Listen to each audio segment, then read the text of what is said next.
Hello friends, आप देख रहे हैं आपका चैनल शेयर बाजार विद आयुष। और दोस्तों, बात करेंगे इस वीडियो में सभी आईपीओ अपडेट्स और जीएमपी के बारे में, तो आप लोग देखिएगा वीडियो को पूरा ज़रूर। तो शुरुआत दोस्तों करते हैं वीवर्क इंडिया से, क्योंकि एक नया मेन बोर्ड आईपीओ है जो ओपन होने वाला है 3 अक्टूबर से 7 अक्टूबर के बीच में, यानी कल से 7 तारीख तक ये आईपीओ आपको ओपन रहता हुआ देखने को मिलेगा। 10 रुपये की इस आईपीओ की फेस वैल्यू है, 615 से 648 का प्राइस बैंड है, 23 शेयर्स का लॉट साइज है। यह आईपीओ एक पूरा का पूरा ओएफएस है 3000 करोड़ का। एम्प्लॉयज़ के लिए डिस्काउंट रखा गया है 60 रुपीज़ पर शेयर का। तो दोनों एक्सचेंजेस पे ही आपको लिस्ट होता हुआ दिखेगा, चाहे वो बीएससी हो या फिर एनएससी। देखिए, कल कंपनी की एंकर बुक निकल कर आई और जिसका वेट हो रहा था वो जब सामने आई तो अपने आप में कह सकते हैं काफ़ी ज़्यादा शानदार दिखी। कल दोस्तों कंपनी ने 1348 करोड़ रुपीस रेस करे फ्रॉम द एंकर इन्वेस्टर्स, यानी एंकर ने इतना पैसा डाला है, क्योंकि ये बात ध्यान रखिएगा इस आईपीओ में रिजर्वेशन 75% रखा गया है फॉर द क्यूआईबी, तो उसमें से 45% तो एंकर्स के लिए रखा जाता है, राइट। सो यहाँ पे कौन कौन से नाम हमको आते हुए देखने को मिले, सबसे इंपॉर्टेंट बात तो यही है। तो इसके अंदर दोस्तों जो नाम हमको आते हुए देखने को मिले हैं मार्की इन्वेस्टर्स के अंदर, गोल्डमैन सैक्स, Ashoka White Oak, Amundi funds, Allianz Global, Integrated Gold Strategies, PNB Paribas और सोसाइटी जनरल ने पार्टिसिपेट किया। इसके अलावा कुछ और ऐसे नाम भी हमको आते हुए देखने को मिले जो हम ज़्यादा नहीं सुनते हैं, लेकिन अपने आप में बढ़िया नाम है। डोमेस्टिक्स में देखिए ICICI Prudential, HDFC AMC, White Oak 361, Motilal Oswal AMC, HDFC Life, Aditya Birla Sun Life, Axis Mutual Fund, Invesco, Mirae Asset, Tata Mutual Fund, Tata AIG General Insurance, SBI General Insurance, Nuvama, Edelweiss, Canara, HSBC, Bank of India, Kotak Mahindra और JM financial ने यहाँ पर participate किया। तो अपने आप में overall एक तगड़ी एंकर बुक देखने को मिली, वेल डाइवर्सिफाई आप कह सकते हैं। सब आपको नाम आते हुए देखने को मिल गए, अच्छे इंस्टीट्यूशनल्स आपको आते हुए देखने को मिल गए, अच्छे डोमेस्टिक फंड्स आते हुए नजर आ गए। तो ये दिखाता है कि देखिए काफ़ी अच्छा इसकी एंकर बुक में पार्टिसिपेशन आता हुआ दिखा है। तो ये अपने आप में आप कह सकते हैं एक पॉजिटिव पॉइंट है। बाकी अब कल से ये आईपीओ ओपन होगा, so it is going to be very interesting to see कि किस तरीके से दोस्तों ये कंपनी करती है। इस सेक्टर की देखिए ऑलरेडी 3 कंपनीज आपको लिस्टेड देखने को मिलती है। एक है ऑफिस, राइट, दूसरी है स्मार्ट वर्क्स और तीसरी है इंडीक्यूब, राइट। अगर आप तीनों को देखेंगे तो तीनों ने लिस्टिंग के बाद ठीक ठाक प्रदर्शन किया है। इंडीक्यूब कह सकते हैं थोड़ा सा अभी पीछे रह गया, बट स्मार्ट वर्क्स भी बढ़ता हुआ दिखा है, ऑफिस ने भी रिटर्न्स दिए हैं और मेरे हिसाब से इंडीक्यूब भी दे जाएगा। ये बाजार देखिए वेट क्या कर रहा है कि ये कंपनी इस मुनाफे में कब आएगी, कब लगातार प्रॉफिट रिपोर्ट करना शुरू करेगी। आई थिंक वो एक बार दोस्तों जब हो जाएगा तो अपने आप में आप समझ सकते हैं कि कंपनीज काफ़ी बढ़िया करती हुई नजर आएगी। बाकी इस कंपनी की ग्रोथ की अगर मैं बात करता हूँ तो वो लगातार देखने को मिल रही है। कंपनी का आप रेवेन्यू देख ही सकते हैं, 1400 करोड़ था 2023 में, फिर 1700 करोड़ हुआ, देन 2000 करोड़ हो गया। तो लगातार कंपनी का रेवेन्यू बढ़ता हुआ दिखा है। कंपनी मुनाफे में हमको आती हुई देखने को मिल गई, बट उसके पीछे का एक रीज़न था। बट ओवरऑल ये है कि देखिए कंपनी लगातार ग्रोथ के पाथ पर है। आप समझ ही सकते हैं कि देखिए रिटर्न ऑन नेटवर्थ 63.8% का है। तो ये सारी चीज़ें बढ़िया है। वैल्यूएशन भी मेरे हिसाब से कंपनी ने ठीक ही रखे, हाँ थोड़ा सा नीचे लेकर आया जा सकता है, वो तो देखिए हमेशा ही होता है। बट ओवरऑल इंटरेस्टिंग होगा देखना कि इसको रिस्पॉन्स किस तरीके से मिलता है हर एक कैटेगरी से, चाहे वो क्यूआईबी हो, चाहे वो एचएनआई हो, चाहे वो रिटेल हो। क्योंकि एंकर बुक जो है वो अपने आप में, जैसे मैंने कहा, इट्स क्वाइट स्ट्रॉन्ग, राइट। काफ़ी अच्छी एंकर बुक देखने को मिल गई और इस तरह की एक्सपेक्टेशंस भी थी। तो देखिए इसके अलावा भी अगर आप देखेंगे वीवर्क की अगर हमने बात करी तो उसके अलावा टाटा कैपिटल है जो आपको आईपीओ आता हुआ नजर आएगा। एलजी इलेक्ट्रॉनिक्स का आईपीओ है जो आता हुआ दिखेगा। तो अपने आप में आप समझ सकते हैं कि देखिए जो अक्टूबर का महीना है उसमें बिग साइज आईपीओ जो है वो मेजरली हमको आते हुए देखने को मिलने वाले हैं, राइट। इसके अलावा दोस्तों काफ़ी सारी डीआरएसपीज भी फाइल हुई है और इतनी सारी डीआरएसपीज है कि उसको हम कवर नहीं कर सकते, लेकिन कुछ इंपॉर्टेंट डीआरएसपीज को कवर करते हैं। तो इसमें देखिए वेदांता ग्रुप कि स्टरलाइट इलेक्ट्रिक ने बेसिकली फाइल करा है फॉर एन आईपीओ। जी हाँ, इनकी तरह दोस्तों डीआरएसपी फाइल कर दी गई है। सो जो लोग नहीं जानते हैं, देखिए स्टरलाइट इलेक्ट्रिक वेदांता की याद रखिएगा, वेदांता ग्रुप की पार्ट है और इनके द्वारा पेपर्स फाइल करे गए हैं फॉर एन आईपीओ। कंपनी करीबन 77.9 लाख शेयर्स का फ्रेश इशू लेकर आएगी और 77.9 लाख शेयर्स का ही ओएफएस लेकर आएगी। ओएफएस में जो कंपनी के प्रमोटर है Anil Agarwal and Twin Star Overseas, ये पार्टिसिपेट करेंगे। और बाकी का जो बताया जा रहा है कि जो फ्रेश इशू है उसका कंपनी यूज़ करेगी टुवर्ड्स रीपेमेंट और prepayment of borrowings by the company and it's subsidiaries. इसके अलावा कैपेक्स करती हुई नजर आएगी इस पैसों से और बाकी का जीसीपी के लिए पैसा चाहिए। अब स्टरलाइट इलेक्ट्रिक की अगर मैं बात करता हूँ तो दोस्तों ये एक मैन्युफैक्चरर है of capital goods and provider है of system integration solutions. Company का स्पेशलाइजेशन है power transmission and distribution, power and T and D के अंदर। और कंपनी डोमेस्टिक और इंटरनेशनल मार्केट दोनों के अंदर आपको देखने को मिल जाती है।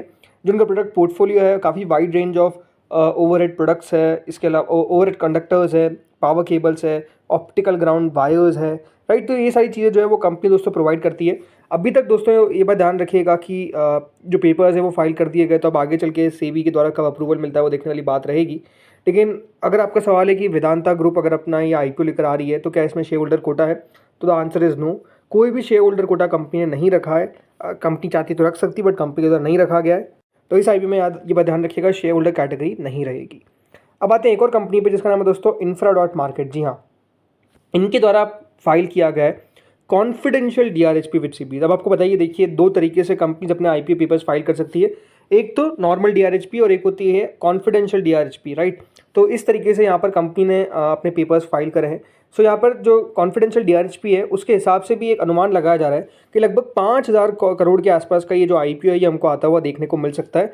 और ये आईपीओ फ्रेश इशू भी रहेगा, प्लस ओएफएस भी रहता हुआ देखने को मिलेगा। सी कॉन्फिडेंशियल डीआरएचपी का एक बेस्ट पार्ट यही है कि इसको जल्दी अप्रूवल मिल जाता है, मतलब सेबी जल्दी जल्दी देखती है, राइट, क्योंकि वो ज़्यादा पब्लिक के लिए होती नहीं है। तो वो अपने आप में कह सकते हैं एक फैक्टर होता है जो हमेशा प्ले करता है। बाकी ये जो कंपनी है दोस्तों एक बेंगलुरु बेस्ड फर्म है, और ये एडवांटेज है जैसे मैंने बताया सेबी का जो कॉन्फिडेंशियल फाइलिंग का मैकेनिज्म आया है उसका कंपनी ने इस्तेमाल उठाया है।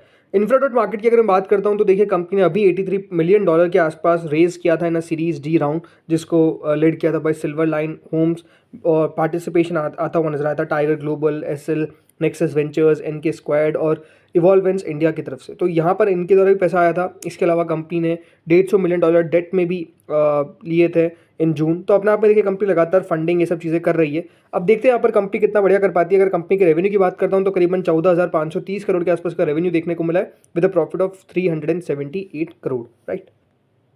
चलिए बात करते हैं बाकी बचे हुए आईपीओज जीएमपी पे। बहुत सारे डीआरएचपी तो उसको धीरे धीरे करके कवर करते रहेंगे। सो देखिए अनंतम हाईवेज ये एक इनविट आईपीओ होने वाला है। ये आईपीओ डेफिनेटली एक डिफरेंट आईपीओ रहता है जो हमेशा रहता है। इनविट, रीट, ये सब अलग अलग आईपीओ होता है, तो ज़्यादा इनमें हम सोचना नहीं है। बाकी 400 करोड़ के आसपास का इशू रहेगा। फिर आता है दोस्तों एलजी इलेक्ट्रॉनिक्स। तो देखिए प्रीमियम में काफ़ी उतार चढ़ाव है। कल तक दोस्तों प्रीमियम जो है वो 150 को पार कर गया था, बल्कि 156 के आसपास हमने जाता हुआ दिखा। फिर वहाँ से थोड़ा सा सेलिंग आया और अभी दोस्तों 135 पे प्रीमियम चलता हुआ दिख रहा है। कई जगह पे 140 पे भी ट्रेड हो रहा है, कई जगह पे 135 पे भी ट्रेड हो रहा है। आज वैसे भी देखिए हॉलीडे है तो ज़्यादा ट्रेड नहीं होता है, बट ओवरऑल ये है कि एलजी इलेक्ट्रॉनिक्स को लेकर बाजार में एक माहौल तो दिखता हुआ नजर आ रहा है। ये बात ध्यान रखिएगा, करीबन 11,607 करोड़ के आसपास का आईपीओ है। 7 तारीख से 9 तारीख के बीच में ओपन होगा। प्राइस रेंज 1140 का है, 13 शेयर्स का लॉट साइज है। तो लेट देखते हैं कितना बढ़िया ये कर पाता है, किस तरीके की इसकी एंकर बुक आती है, लेट्स सी। इसके अलावा दोस्तों अगला आईपीओ आता है टाटा कैपिटल। यहाँ पर भी आप कह सकते हैं कि प्रीमियम में इतना मज़ा नहीं आ रहा है, राइट। 6 अक्टूबर से 8 अक्टूबर के बीच में याद रखिएगा टाटा कैपिटल का आईपीओ ओपन होगा। 15,511 करोड़ का आईपीओ है, 326 रुपये का प्राइस बैंड है। और इसको लेकर एक बात काफ़ी चल रही है, वो है कि अनलिस्टेड के अंदर जो प्राइजेस थी उसके हिसाब से अगर देखा जाए तो हैवी लॉसेस होते हुए देखने को मिले इसने अनलिस्टेड बाजार में शेयर्स को खरीदा, राइट। मतलब 1,000 रुपये तक याद रखिए वैल्यू गई है।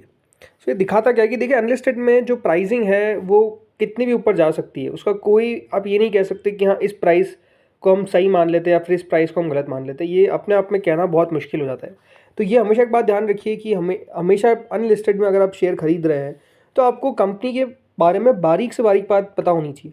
कंपनी के वैल्यूएशंस का आकलन करना आपको आना चाहिए कि वैल्यूएशन सही है या फिर गलत है, राइट। अगर आप कोई भी वैल्यू पे शेयर को खरीदने जाएंगे तो अपने आप में देखिए लॉसेज ही होंगे, और ये हमने देख लिया है एचडीबी में भी और टाटा कैपिटल में भी, राइट। आगे हो सकता है कि एनएससी के साथ भी ऐसा ही हो। काफ़ी लोग एनएससी को भी खरीदने जाते रहते हैं, क्या पता एनएससी भी देखिए वैल्यूएशन चौंका दे। सो आई थिंक ये दिखाता यही है कि अनलिस्टेड में खरीदना अपने आप में बहुत ही ज़्यादा रिस्की है। तो जो हैवी रिस्क ले सकते हैं, जो बहुत रिस्क ले सकते हैं, उनके लिए याद रखिए अनलिस्टेड मार्केट बना हुआ है। फिर आते हैं वी वर्क पे। प्रीमियम में कमी देखने को मिली है, 30 रुपये तक गया प्रीमियम, अब 15 रुपये पे हमको देखने को मिल रहा है। कल एंकर बुक जैसे मैंने आपको बताया शानदार आती हुई देखने को मिली है, कल से ओपन हो जाएगा। तो देखते हैं अब यहाँ पर कितना बढ़िया रिस्पॉन्स आता है या फिर कितना खराब रिस्पॉन्स आता है, let's see. Then Advance Agro Life, ये आपको पता है दोस्तों एक मेन बोर्ड आईपीओ है जो बंद होगा 3 तारीख के कल के दिन। अभी तक 1.87 टाइम सब्सक्राइब हुआ है, करीबन 192 करोड़ का आईपीओ का साइज़ है। देखते हैं यहाँ पर क्या होता है। देन इसके अलावा दोस्तों अगला आईपीओ आता है ओम फ्रेट फॉरवर्डर्स, ये भी बंद हो जाएगा कल के दिन। अभी तक 5% का प्रीमियम चल रहा है, 2.5 गुना तक सब्सक्राइब होता हुआ देखा, 135 का प्राइस बैंड है। ये भी स्मॉल आईपीओ 122 करोड़ का। देखिए छोटे आईपीओज में बहुत रिस्क होता है, ये आपको हमेशा ध्यान रखना पड़ेगा, बिकॉज ये कहीं भी लिस्ट हो सकते हैं। फैबटेक टेक्नोलॉजीज का अलॉटमेंट आएगा दोस्तों कल के दिन, और फिर 7 तारीख को याद रखिएगा इसकी लिस्टिंग आपको देखने को मिलेगी। देन ग्लॉटिस की भी याद रखिएगा लिस्टिंग आपको देखने को मिलेगी 7 तारीख को। 3 तारीख को अलॉटमेंट, 1 रुपये का भी करंट प्रीमियम चलता हुआ दिख रहा है। पेज डिजिटेक अलॉटमेंट आउट हो चुका है, जिनको मिला ये बात ध्यान रखिए। 6 तारीख को इसकी लिस्टिंग है। देखते कहाँ पर लिस्ट हो पाता है, किस तरीके से लिस्टिंग होती है। बहुत इंटरेस्टिंग होगा लिस्टिंग देखना। इसके अलावा जिन कुछ इंडस्ट्रीज़ की लिस्टिंग होगी कल के दिन 16% से ऊपर का प्रीमियम है और ट्रू ऑल्ट बायो एनर्जी भी लिस्ट होगा, लगभग 20% का प्रीमियम है। तो दोस्तों इस वीडियो में इतना ही था। होपफुली आपको वीडियो बढ़िया लगा होगा। अच्छा लगा तो लाइक कर देना, चैनल से पहली बार जुड़ो सब्सक्राइब कर देना। Thank you friends for watching this video.